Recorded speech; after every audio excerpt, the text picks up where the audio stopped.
Hey there, I'm Stan Baker, one of your hosts for the podcast Circle Forum, along with Shelley Steele and Steve Young. And this week we're going to be talking about school safety and the impact that restorative leadership has on school safety and how building relationships can actually impact safety at your workplace or school. Safety is on everyone's mind recently, and there are little things that restorative leaders can do to build safety at school. What's interesting to me is that while it is a big issue and a big concern, there are things that can be done on a day-to-day basis to really improve safety at school, and it comes down to connections that you make with students and with other adults. This is important for restorative leaders because without these kinds of connections, you might miss bits of information that are related to threats or other safety concerns. So if you've ever had concerns about safety in your workplace, and frankly, who hasn't, then this podcast is for you. In this podcast, you'll hear a story about a student whose hobby was collecting knives. Not a good situation, and how it impacted safety and what we did about it.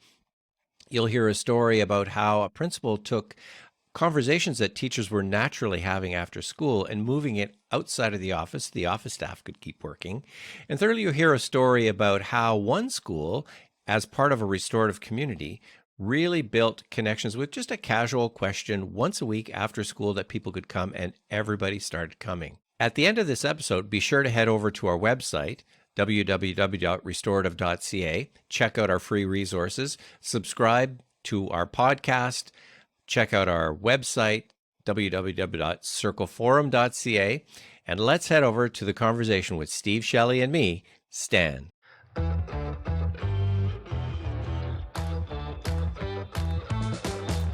So school safety is on everyone's mind, certainly with a lot of the things that have been happening in schools with threats and also school shootings, particularly in the States. And so we want to spend a bit of time talking about the connection between school safety, restorative leadership, and relationship building. So let's get our conversation kicked off with how much difference does it make to have strong relationships between students and staff? Holy cow, it's all about relationships, Dan. That's where it starts. The strong relationships between students and staff for that matter, but students and staff over time will build a community of caring, a culture in the school of a willingness to talk about issues, approach adults if there's an issue, knowing that there won't be severe repercussions, all those kind of things that after many years, when you talk about safety and possibly violent incidents, those things drop considerably because as the students build better relationships with each other, there's less incidents of bullying and kids picking on other kids or harming kids. There's also, and I've noticed this, and we've talked about this, that as kids get more adept at using restorative questioning and restorative practices, and it can build some empathy with other kids, when something does happen that somebody maybe gets hurt, whether accidentally or whatever, they tend to look after those things themselves a lot more rather than calling over an adult, saying, hey, so and so got run over in a football game. They're picking the kid up and they're asking the questions what happened and they're trying to solve it.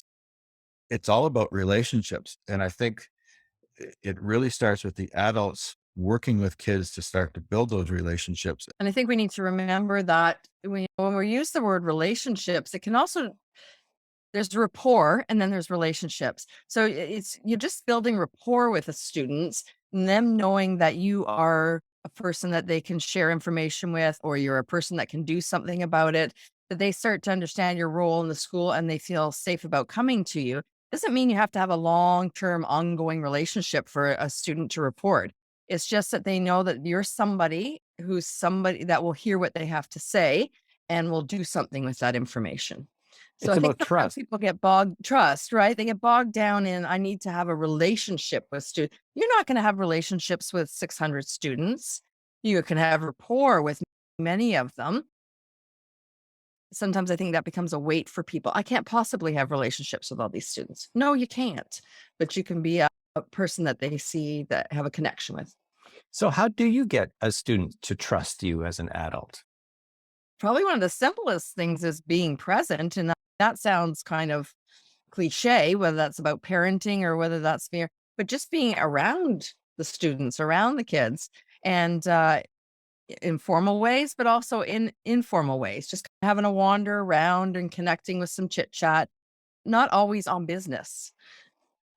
So I think that you hit on something there. You said informal and informal. Did I say informal? Not formally. Sorry Not about that. formal. No. Yeah. And I think just being there and being present, and we talk about the casual kind of conversations. Those are the things I think that really build trust initially as well between adults and students. Sure. Trust is earned between teachers and students, or adults in the school and students, over time. And it's earned by what you do with the information they tell you. It's always been interesting for me in my role as a youth counselor is that I'm pretty clear up front what my conditions are around confidentiality. Not pretty clear. I'm very clear. But so they know when they share certain things, they know how I walk. They know how I'm going to move through things. And when I've had to make calls to Children's Aid or have to call their parents out of concerns for them, they may be uncomfortable, but they knew that they're clear. I'm doing what I said I was going to do. And they still come back and talk to me.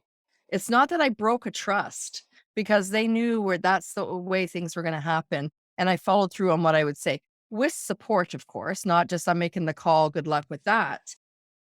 But people often fear that if I share what they've told me, they're not going to want to talk to me anymore, which has not been the case with me. If you've been upfront and they understand your role as an adult is to protect. Right. And some of those times when they've come to you with those conversations, we always work with our staff around Children's Aid and any disclosures that come.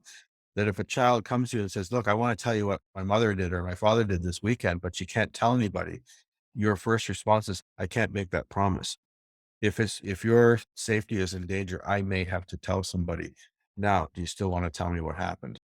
But you learn those things as you go when you're working with children. But I'm just talking about the casual things.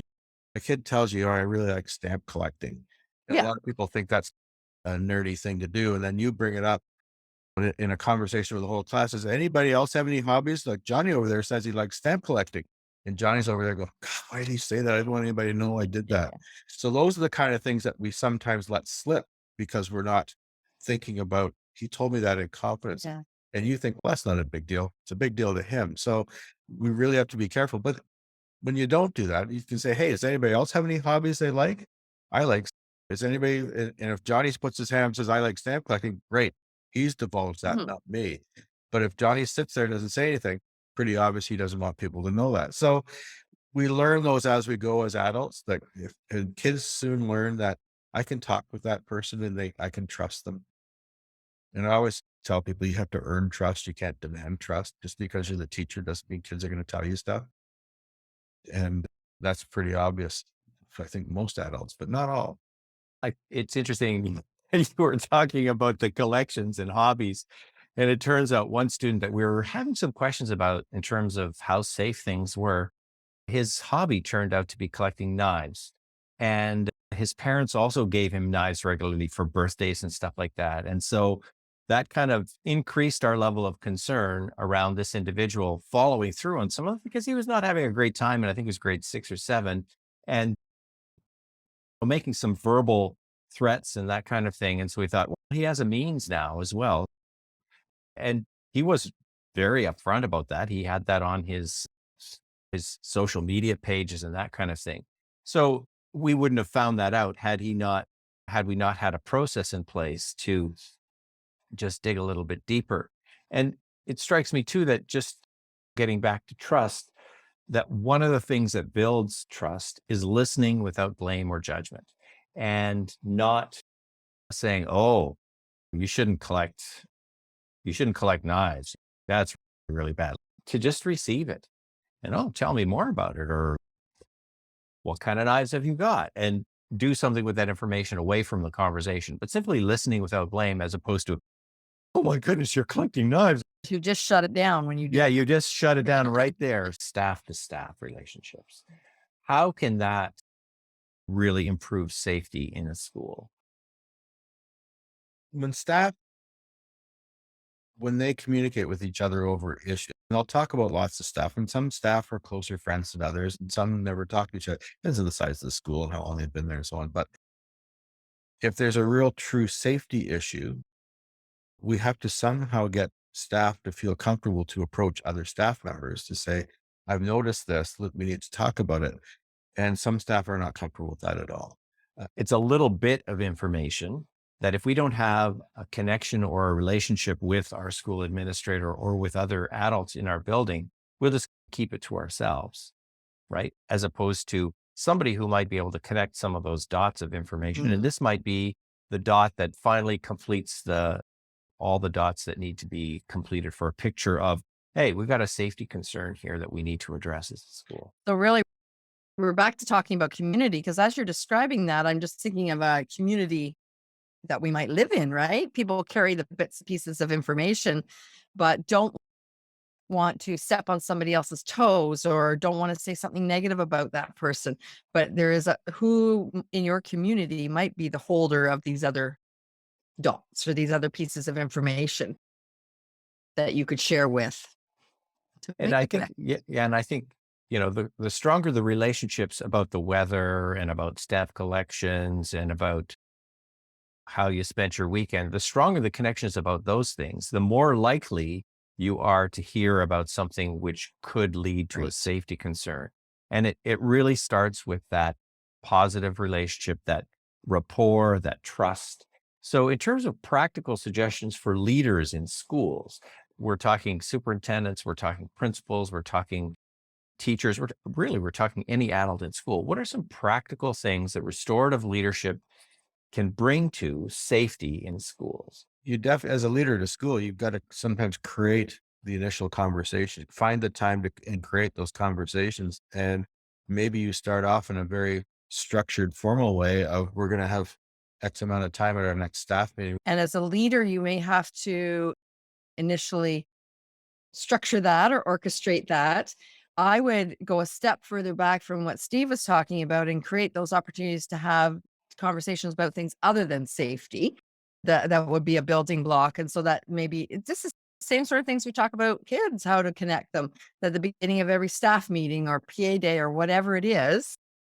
It has to be of some interest, but there's ways to do that. And you use your restorative skills as a restorative leader to create that opportunity to have conversations for people to get to know each other that may not cross paths at all during the school day. We had a friend who did some intentional things about building connections with the other staff. Yeah. He was in a school where the teachers, it was a tough school. The teachers, at the end of the day, the kids are finally gone. And a lot of the teachers would come into the office to check their mailbox and whatnot, and ended up just being in the office talking amongst themselves. And the office staff, although they appreciated the conversation, went to the principal and said, it's nice that their day is done, but our day isn't done and we can't get our work done. We're on the phone. We're trying to talk to parents. We're trying to find kids who missed their bus. All these things would keep on going. And with a half a dozen teachers in the office carrying on about their day, it's not possible. So he intentionally thought, got to get them out of the office, but I don't want to be so rude as to say you can't come into the office or lock the office door. So he basically stood outside the office door and started having conversations with these people as they showed up. And then others would arrive and they would start the conversation. He, in effect, moved the conversation out into the foyer from the office by being the person that initiated the conversation every day. And then after a while, these hallway conversations, these end of the day casual meetings, if you will, became something that people wanted to attend. And other people would come down and say, oh, is the meeting started without me? And little comments like that. And it was just casual. How did your day go? How did you handle this? And they would talk about things that weren't related to school, like hockey games and who's playing tonight and the Leafs are playing who. And so really his intention was to clear the office so the office staff could finish the day. The unintended consequence was staff were now having casual conversations and getting to know each other and really feeling that this was a good way to end their day on a positive note, as opposed to sitting in their own classroom, trying to plan for the rest of the day, going home, still stewing about what that kid said to them in period 7 or whatever. It was almost a way to get it out. You should hear what the kid said to me in period 7. They tell all their friends, and then it's done and over with. They can go home and sleep at night. But the point is, for the principal, to give up that amount of time at the end of the day. It has to be intentional because principals are busy too at the end of the day. Their day is not done either. And there's the odd day where obviously he couldn't be there, he's dealing with an issue with a parent or whatnot. But he would intentionally plan that time and start those conversations because he realized this is having huge benefits to the staff, not just the secretaries in the office. Connecting a staff can sometimes be tricky, but my experience when schools have done whole school approaches is that they make that part of it's not just for the students, it's for the staff as well. And I had a school, more than one, that were when they were doing whole school approach to restorative practices, that they'd pick a day of the week. It might have been Friday, it wouldn't be every night. And at whatever made sense from when the kids got on the bus, they meet in the front foyer or wherever there was space big enough, and whoever was available could join. And they would ask a very light question just for the group to answer. And that might cause some laughter, might cause some thinking for the next day. Whatever it was just a point to connect. Probably a 5-minute meeting. But again, a lot of these people moved through their days and didn't lay eyes on other staff members. So it gave all those same things. I can see that Shelley's doing really well right now or not doing well. That was a great question. I know this person likes dogs like I do. All those same things that we got for students, they were able to do in a very short time. And again, whoever was available joined. And that group started to grow. It could have been 2 people or 3 people, but as they saw the laughter and the connection, more people would just pop down to join in. It makes me think about my teaching, and what I've come to learn is the need to find a best friend at work. And sometimes that best friend is someone you can find in the staff room, but often you can just find them in their classroom or, somewhere casually. But those kinds of conversations, whether it be a Friday afternoon, just sitting around having a cup of coffee before everybody takes off for the weekend, or just walking across the hall to your grade alike teacher and just kind of dropping in and even just asking somebody else, how's it going? To hear somebody else's story and get a chance to talk about how your day was, I think was really important to me as a teacher. And it was a way of building those kinds of connections and relationships.